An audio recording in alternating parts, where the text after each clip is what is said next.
माँ सरस्वतीना चरणों में नमन। नमस्कार बच्चों। कक्षा 10 विषय हिंदी, गद्य 8 सुधा मूर्ति। साहित्य प्रकार है जीवनी। विद्यार्थी मित्रों, अगले वीडियो में हमने सुधा मूर्ति का जीवन परिचय जाना और थोड़े से गद्य का सार भी हम समझ चुके हैं। अब हम आगे देखें।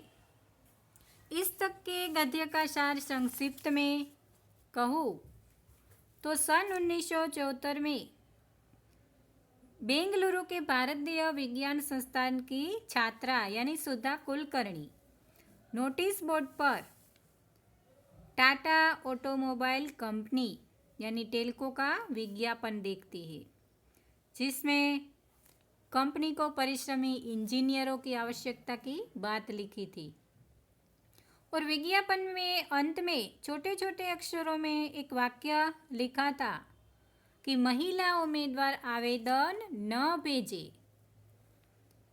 यह वाक्य पढ़कर सुधा मूर्ति चौंक उठती है, तिल मिला उठती है और स्त्री पुरुष के बीच की जो ये असमानता की बात है वह सुधा मूर्ति सहन नहीं कर पाती।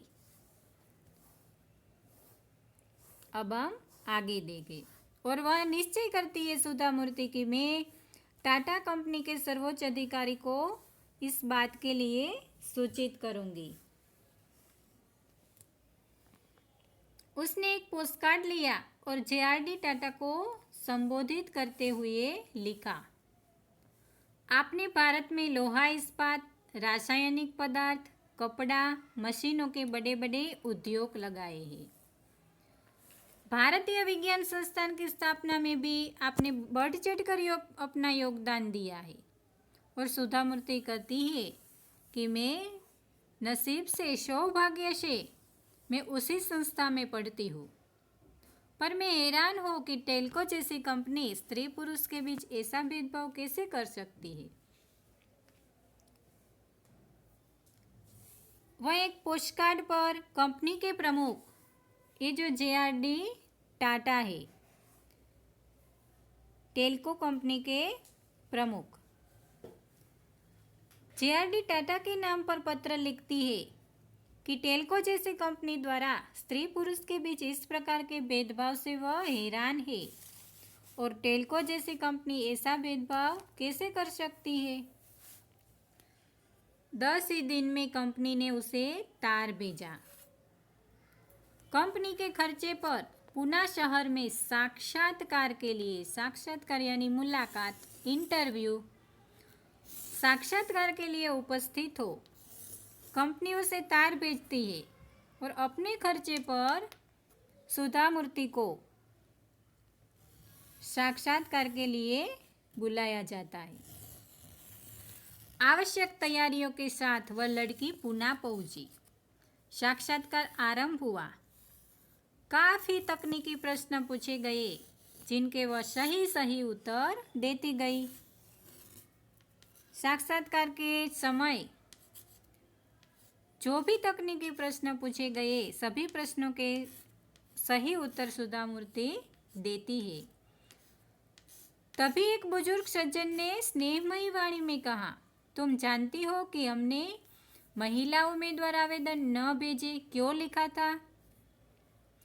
क्योंकि यहाँ फैक्ट्री में मुख्य कार्यस्थल पर किसी महिला की नियुक्ति नहीं होती।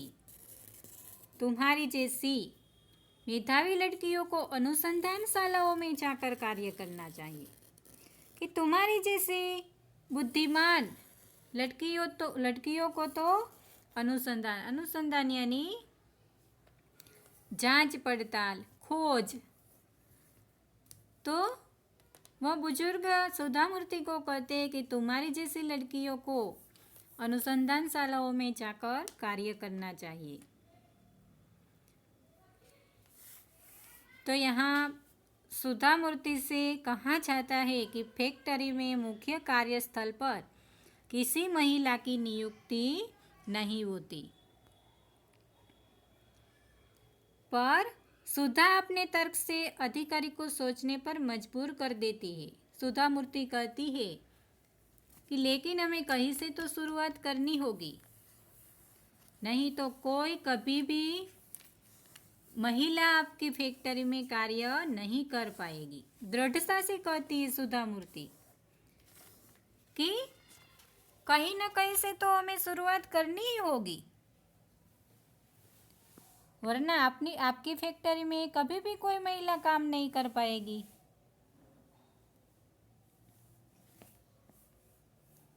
तब एक लंबे साक्षात्कार के बाद अंत में उस वृद्ध सज्जन ने मुस्कुराते हुए कहा, ठीक है, यह शुरुआत तुमसे ही की जाती है, बधाई। सुधा को उस कंपनी में इंजीनियर के पद पर नियुक्त कर दिया गया।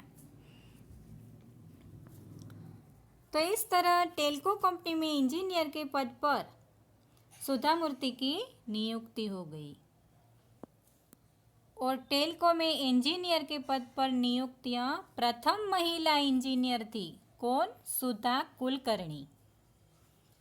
अब सुधा कुलकर्णी का विवाह टेल्को में ही कार्यरत श्री नारायण मूर्ति, ये नारायण मूर्ति है जो टेल्को में काम करते थे, टेल्को में ही कार्यरत नारायण मूर्ति के साथ उसका विवाह हुआ।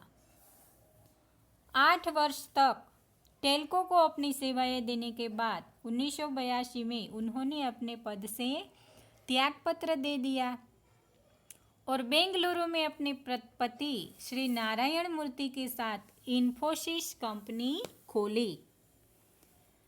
8 साल तक सुधा मूर्ति इस कंपनी में इंजीनियर के पद पर काम करती है, अपनी सेवा देती है और 8 साल के बाद वे कंपनी को त्यागपत्र देकर नारायण मूर्ति के साथ त्यागपत्र यानी इस्तीफा, त्यागपत्र देकर नारायण मूर्ति के साथ इन्फोसिस नाम की कंपनी खोलती है।